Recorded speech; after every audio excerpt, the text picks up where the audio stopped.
Hi, my name's Angela Cole, and this is my story.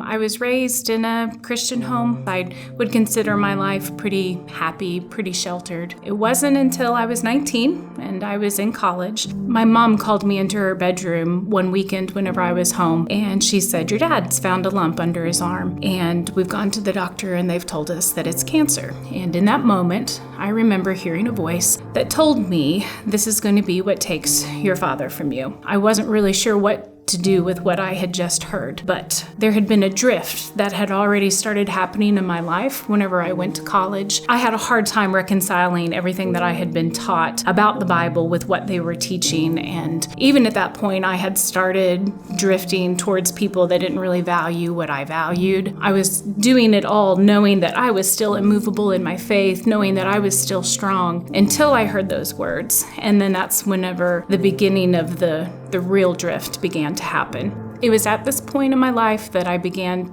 to become angry at God. Somehow in all of maybe the teachings that I had had as a child, I'm not even really sure where this belief came from, but there was a belief in my head that said that God was doing this in order to draw me closer to Him. Like He was going to bring me through this situation with my dad in order to draw me back from the troubles that I'd gotten myself into, and that somehow this was going to draw me closer to Him. And I remember thinking now, like, how silly that even sounds, but in those moments, that's what I truly believed. And so instead of drawing closer to God, that drew me further away from Him. It took me to a place where in the beginning it was just, I'm just going to do whatever I want because I don't care what God thinks about it anymore. But it wasn't until 3 years of chemo and radiation and watching my dad suffer, and the night that I held his hand and I begged God to save him and he died, that it was that night that I decided I would stop praying, that I would stop believing. And I made a conscious choice. Like, I know that was my choice to do. And somehow I thought that was protecting me from, I guess, getting hurt. That just took me to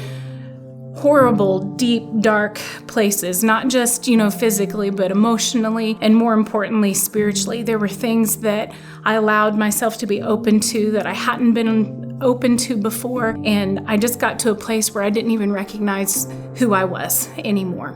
It seemed like during that season of my life, there were a lot of attacks, I guess you would call them. My grandmother, during that same time period, had also been diagnosed with breast cancer, and she too ended up dying. My grandfather actually passed away 10 days before she did. I just remember going through these trials and thinking, when will this end? Like, I've already cut myself off from God. I'm trying to make it so that it doesn't hurt, and it wasn't working. But even in the midst of that, God was doing good things in my life. He sent me my husband, and we got pregnant with our daughter. There was joy in my life, even in the midst of the way that I was feeling about how my life was going at the time. But I remember standing in my living room, and I had a friend over, and she said, just to my face one day, she said, "Who that you are right now is not who you are." And she's like, "I don't know how you're going to get there, but you need to get back to where you're okay going to church." Because she knew that had been a struggle for me.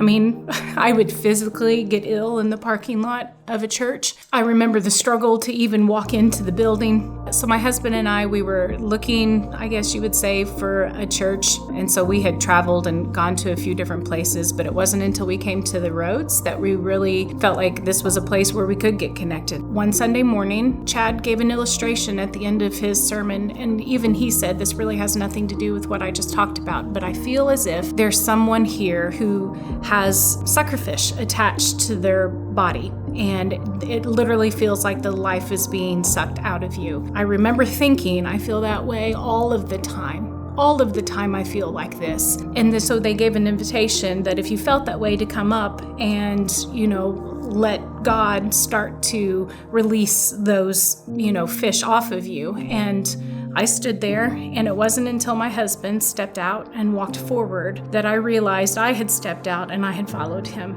It was actually Dawn who prayed with me, and she said, "How can I pray with you?" And I said, "I don't even know.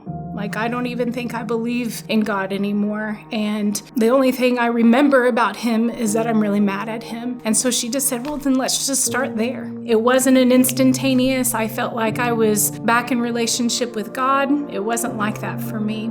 That was the first day of the changes that I decided to make, to basically surrender. And it's hard to even pinpoint, how the changes eventually happen. I know for some people, like, their salvation experience is awesome, but I felt like I'd already had that in years past. And this was more of a me just coming back to God. In that moment, I know, just like I made the choice to walk away, I made a choice to try to believe again. Just through finally surrendering myself to prayer again was huge for me. Even though I still couldn't hear him for a while, I kept trying. I started small things like speaking a scripture over my daughter whenever I was rocking her at night. And I went back to the core of the things that I knew that would lead me back to a relationship with God. I always say it was through that he just began to write truth onto my heart. To one day, as I was praying, I heard from him again, and it was just a precious moment for me because I didn't know if I could ever get back to that place. And so when I see people who are far from God, I'm moved because there's hope